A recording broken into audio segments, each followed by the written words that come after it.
The sound of rushing water filled the valley. A storm had broken loose over the plains, and the river roared like an angry beast. A man on horseback, broad-shouldered, soaked to the bone, pulled at the reins when he heard it, a woman's cry, faint but desperate. Without a second thought, he leapt into the flood. The current fought him. Cold, heavy, merciless. But he fought harder. When he finally reached her, her eyes were wide with fear, lips trembling as she gasped for air. He carried her to the muddy bank, laid her down gently, and pressed his ear to her chest until he heard the faintest breath. The storm began to quiet. Only the crackle of distant thunder remained. She opened her eyes slowly, water dripping from her hair, her voice barely more than a whisper. "Would you stay, if I take off my clothes?" The farmer froze, confused, his heart still pounding from the rescue. The woman looked at him, not with shame, but with exhaustion and something deeper, something fragile. That single question would haunt him long after the storm had passed. Because what began as an act of rescue was about to become a story neither of them would ever forget. Morning broke over the prairie, the kind of quiet light that paints everything in gold. The wind moved slow across the tall grass, carrying the smell of rain and earth. Elias stood by the fence, his hands rough from years of work, eyes fixed on the horizon as if it still held something he'd lost long ago. He'd been up since before dawn, as always. The chores never waited. The barn door creaked open, the horses snorted softly, and the sound of oats falling into buckets filled the silence that had become his only companion. It had been 3 years since fever took his wife and boy. 3 years since laughter had lived on that land. The people in town said Elias had gone half-mad from loneliness. They said he talked to his fields, to the soil, even to the wind. Maybe they were right. When you spend enough nights alone, the echoes start to answer back. He lived by rhythm, the same coffee, the same path to the pasture, the same sunset watched from the porch where his family used to sit. He'd tried to pray once, but the words dried up halfway through. So he worked instead. Work was easier than remembering. As he tightened the last gate, a low rumble rolled across the sky. The clouds were heavy, swollen with another storm. He wiped the sweat and dust from his brow and looked toward the river that cut through his land like a scar. The water was high again. He didn't like it when it rose that fast. Something about the sound of rushing current always set his heart uneasy, like it carried voices he couldn't forget. He headed back toward the cabin, boots sinking into the damp earth. The wind picked up, and the smell of rain sharpened. He stopped for a moment on the porch, looking out over the wide emptiness. A man can grow used to silence, he thought, but silence never grows kind. Inside, the lamp flickered as thunder cracked in the distance. Elias sat by the table, running a hand over the old Bible his wife had kept. A dried flower was still pressed between its pages. He smiled faintly, not from joy but from memory. Outside, the rain began again, soft at first, then harder. He didn't know that by nightfall, that same storm would bring him face to face with the stranger who would change everything. The rain came harder now, slicing through the valley in silver threads. Elias pulled his coat tighter and stepped out onto the porch. The air was cold and heavy, filled with that restless smell before something goes wrong. He could barely see the hills through the downpour, but the sound, the sound, of the river roared louder than he'd ever heard.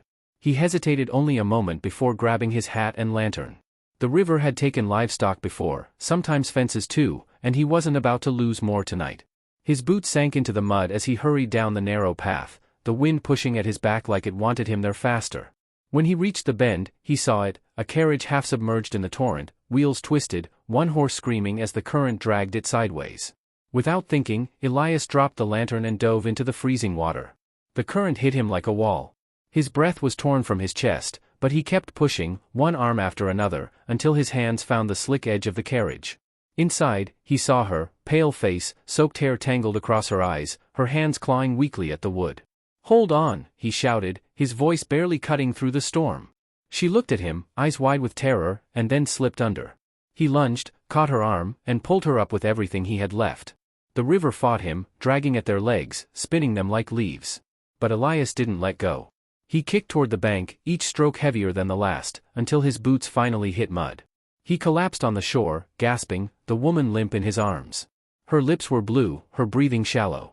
He tore off his coat and wrapped it around her shoulders, rubbing her arms to warm her. "Stay with me," he murmured. "You're safe now. You're all right?" She stirred, barely conscious, whispering something he couldn't make out. He leaned closer, rain dripping from the brim of his hat.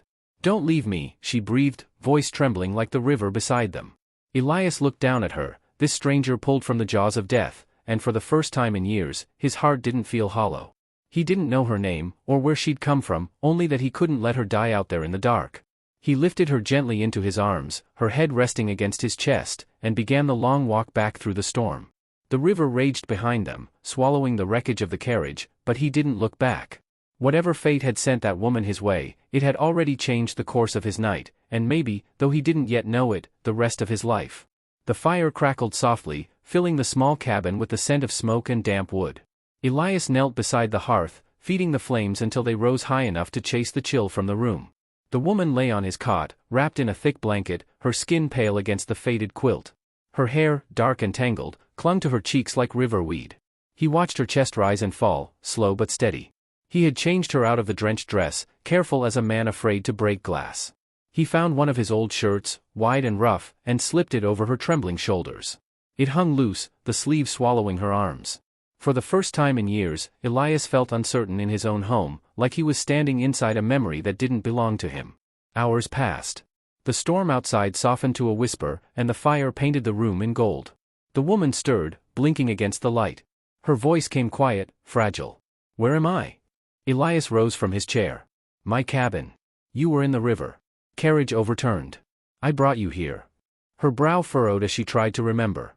"The bridge, the horse." "I couldn't," she broke off, her hands trembling. "It's over now," he said gently. "You're safe." She studied him for a long moment, her gaze moving over his worn shirt, his calloused hands, the mud still clinging to his boots. "You pulled me out?" He nodded. "Why?" He almost smiled. "Because leaving you there didn't seem right." A silence stretched between them, heavy but not unkind. The fire popped, and she flinched at the sound. Elias poured a cup of water and held it out. She drank slowly, eyes never leaving his. "Thank you," she whispered. "My name's Clara." He hesitated, then replied, "Elias." Her eyes drifted to the fire. "I should take off these clothes," she murmured, voice trembling from the cold. "They're still wet." Elias froze. The words hit him wrong, half understood in the quiet.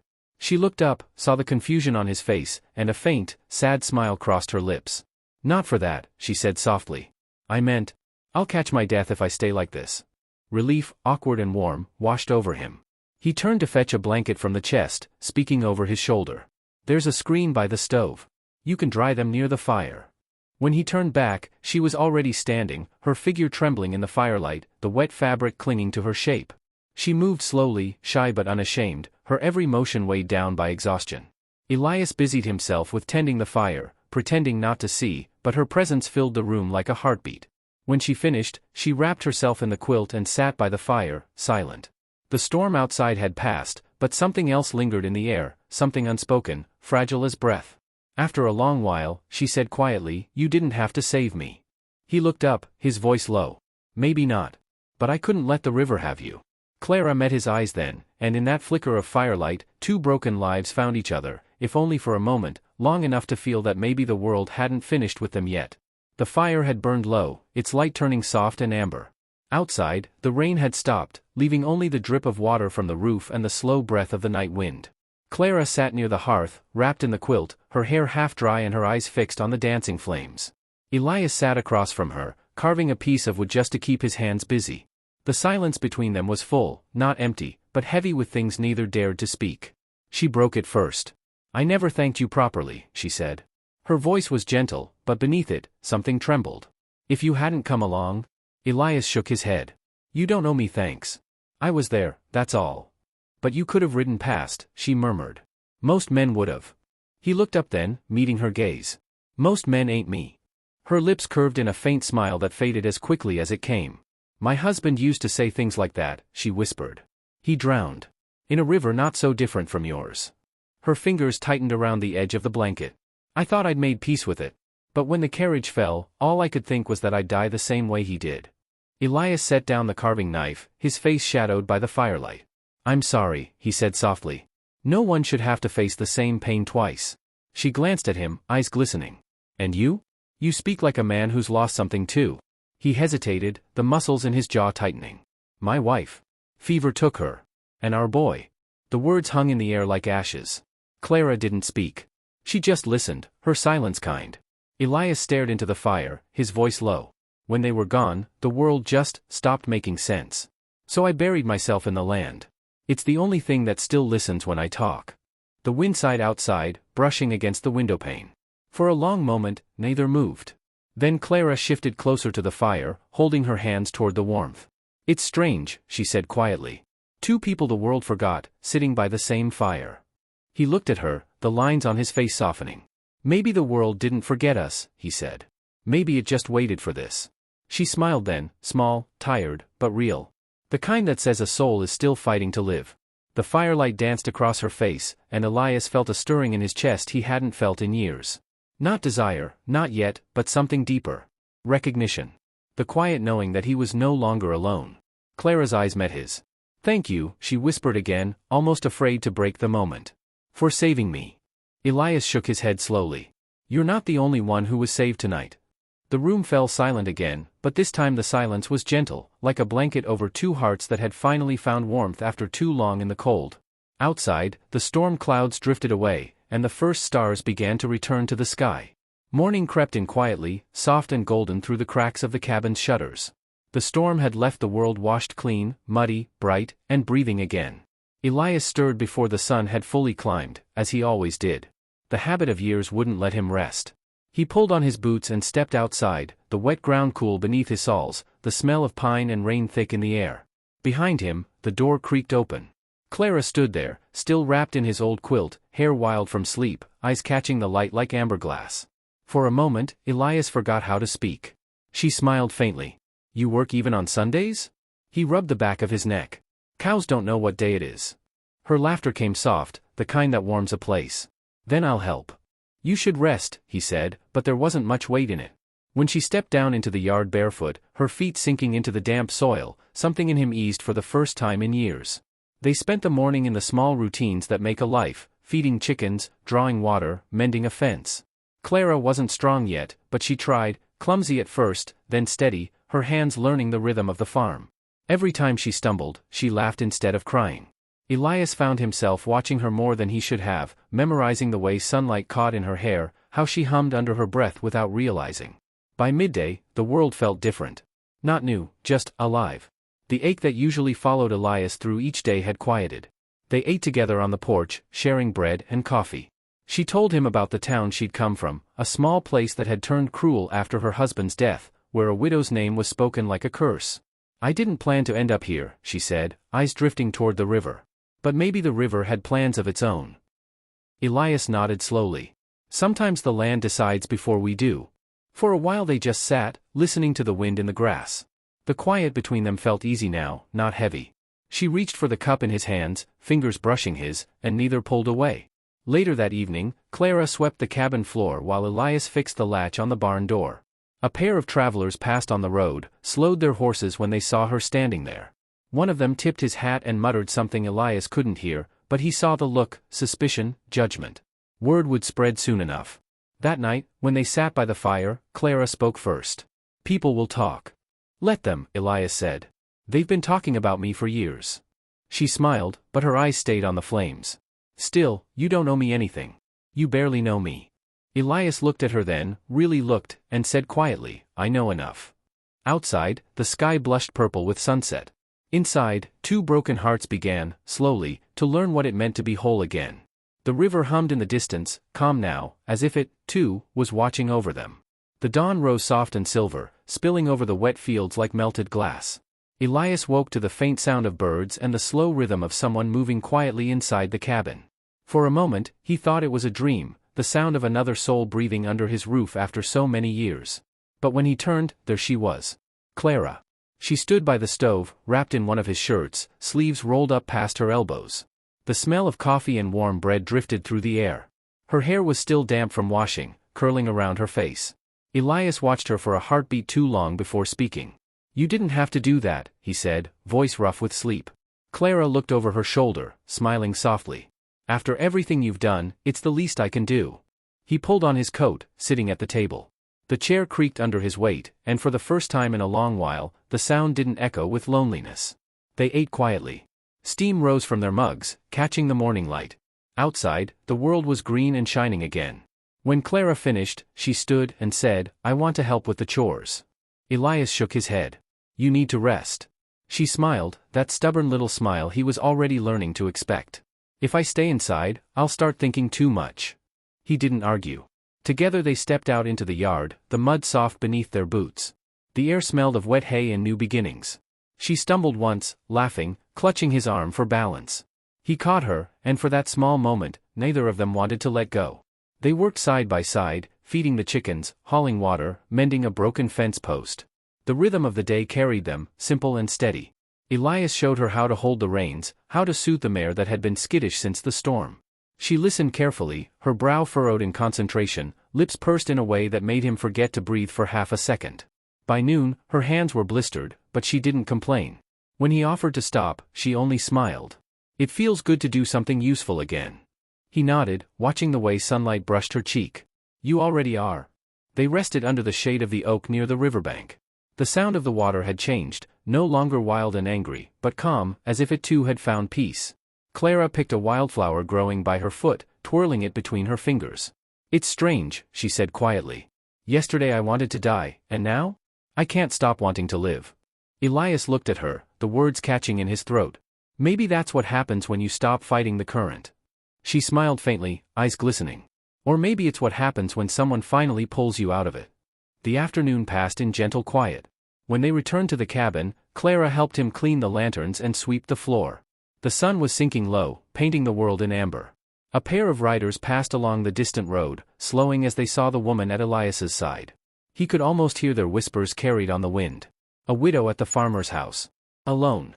Unchaperoned. People would talk. They always did. That night, Clara stood by the window, watching the stars blink awake. You don't have to risk your name for me, she said softly. The town won't understand. Elias poured 2 cups of coffee, setting one beside her. Let them talk, he said. The world's full of people who've never had to be alone a day in their lives. They wouldn't understand anyway. She turned toward him, the faintest tear slipping down her cheek, though she smiled through it. You're a good man, Elias. He met her eyes and answered quietly, no. Just a man who finally remembered how to care again. Outside, the wind sighed through the fields, and the river whispered in the dark. Inside the cabin, 2 hearts, once stranded by loss, began to find the rhythm of something that felt dangerously close to hope. By late afternoon, the wind shifted again. It came from the north this time, dry and sharp, carrying with it the smell of dust and distance. Elias stood by the fence, tightening the wire, when he saw the dust rising on the far edge of the road. A single rider, moving fast. He wiped his hands on his trousers, narrowing his eyes. Visitors were rare, and uninvited ones never meant anything good. Clara came out of the barn, her skirt brushed with hay. Someone's coming, he said quietly. She followed his gaze, and in an instant, the color drained from her face. Oh no. The rider slowed as he reached the yard. A tall man, rough around the edges, the kind of confidence that comes from cruelty. He swung off his horse without waiting for a word. So it's true, he said, voice low and bitter. You've been hiding here. Elias stepped forward, his tone even. You lost? The man ignored him, eyes fixed on Clara. I told you, sister, you'd shame this family sooner or later. She flinched at the word sister. Elias's jaw tightened. You should leave, he said. The man, Jonas, turned to him, lips curling into a smirk. And you must be the farmer who thinks a widow's company makes him a savior. Clara's voice broke through the tension. Jonas, please. I didn't steal anything. I just wanted peace. Peace? Jonas spat the word. You ran off with my wife's carriage and left your name to rot. Folks think I can't control my own kin. Elias stepped closer, his shadow falling long in the fading light. She almost died in that river. If you came here to drag her back, you'll have to go through me first. For a moment, silence hung heavy between them. Then Jonas laughed, a short, mean sound.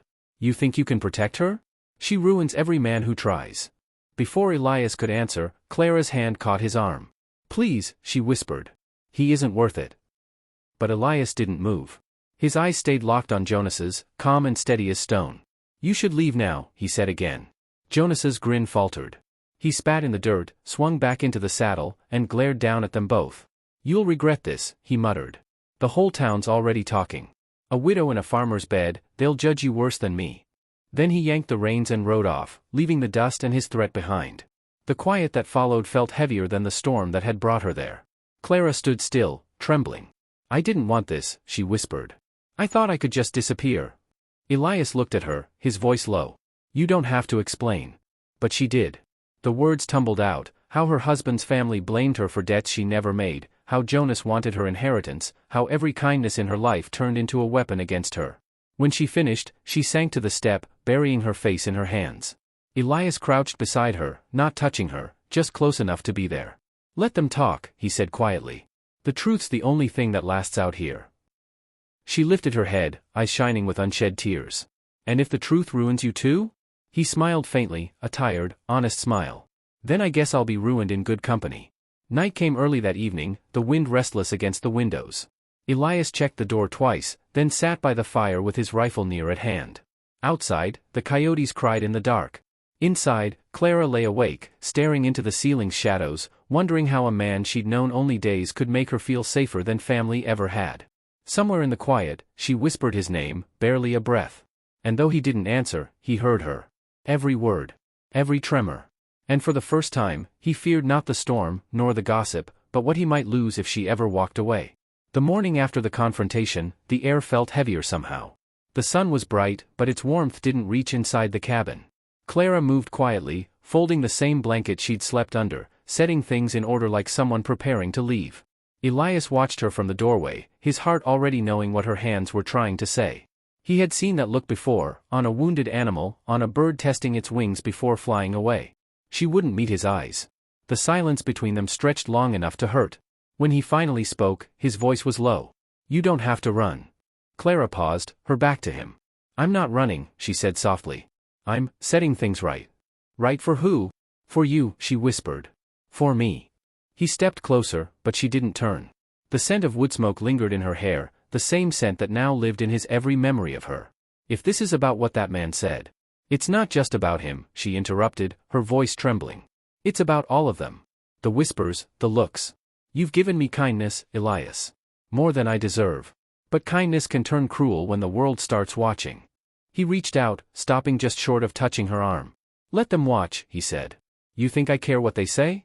She turned then, tears glinting in her eyes. "You should. You've lived your whole life building peace out here, alone and quiet.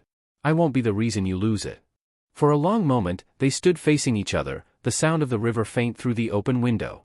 Finally, she smiled through her tears, small, sad, and full of everything left unsaid. "You saved me once," she whispered. "Now let me save you." Before he could answer, she turned and walked toward the door. A folded piece of paper lay on the table, weighed down by a smooth river stone. He didn't touch it until the echo of her steps had vanished down the road. When he opened it, her handwriting shook across the page. "Elias, thank you for the fire, for the food, for seeing me when no one else did. But a heart like mine only brings storms. You don't deserve to live beneath another one. Please remember me kindly, as someone who tried to make peace, even if it meant leaving the only person who ever made me feel safe. Clara." He folded the letter carefully, hands trembling. Outside, the wind moved through the grass, whispering her name as if the land itself mourned her leaving. He walked down to the riverbank where he'd first found her, the water calm now, its surface smooth as glass.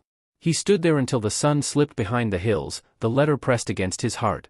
The world was quiet again, the way it had been before her. But now the silence didn't feel empty. It felt like waiting, like the pause between one breath and the next. He didn't know if she would ever come back. He only knew that if she did, he'd still be here. The same man who'd pulled her from the river, still listening for the sound of her voice in the wind. Weeks passed, slow and colorless. The days melted into one another, and the farm felt hollow again, as if her laughter had been the only thing keeping it alive. Elias worked from dawn to dusk, not because he had to, but because the quiet became unbearable when he stopped moving. The chair by the fire stayed empty, the quilt folded neatly at its corner.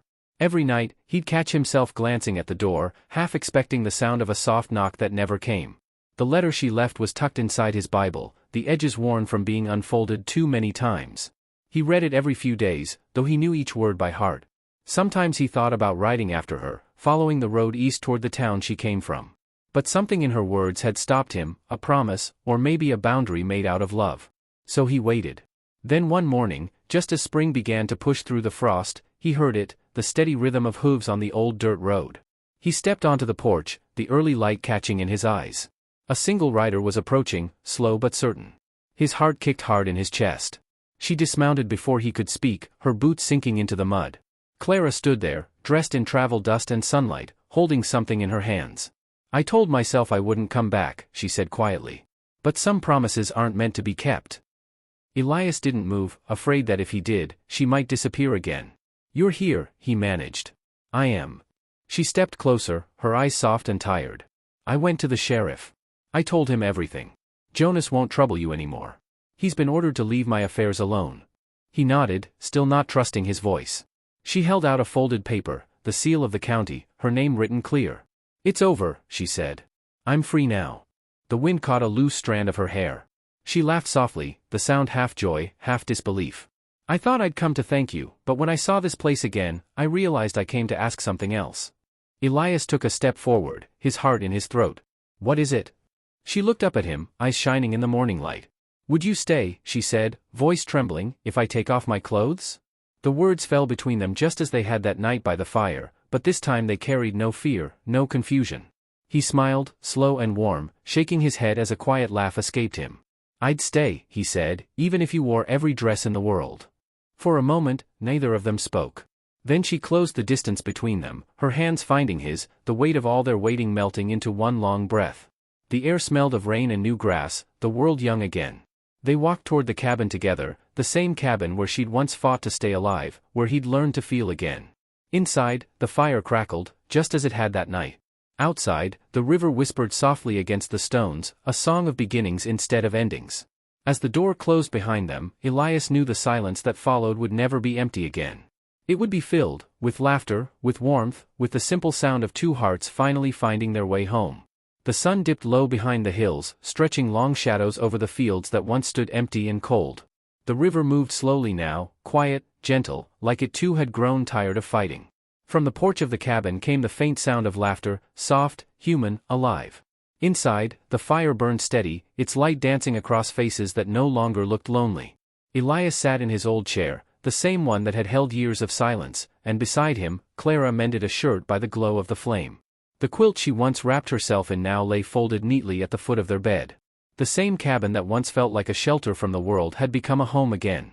Sometimes, when the nights were quiet, he'd look at her and still find it hard to believe she was real, that the same river that nearly stole her life had somehow brought her to his door. And she, watching him, would smile as if reading his thoughts. "It wasn't the river that saved me," she'd whisper. "It was you."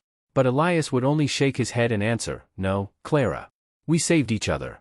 The seasons turned, as they always did. Spring bled into summer, and the land bloomed beneath their hands. The people in town still talked, but their words no longer mattered. Work, laughter, and quiet evenings by the fire replaced the noise of gossip. And each morning, when the light touched her hair and the world felt new again, Elias understood what peace really meant. They never spoke much about that night, the storm, the river, the question that had started it all. But sometimes, when the air was still and the fire burned low, Clara would lean against him, eyes half closed, and say with a playful smile, "Would you stay if I take off my clothes?" And every time, he'd answer the same way, voice warm with the weight of all they'd lived through. "I'd stay," he'd whisper, "for as long as you'll have me." Outside, the river whispered through the grass, telling its story to the land that had seen it all, the loneliness, the loss, the love that came after. And if you listened closely, you could almost hear the echo of a man and a woman who found each other where no one else would have looked, between the rain and the silence, between grief and grace. In the end, the Old West didn't remember their names. But the river did.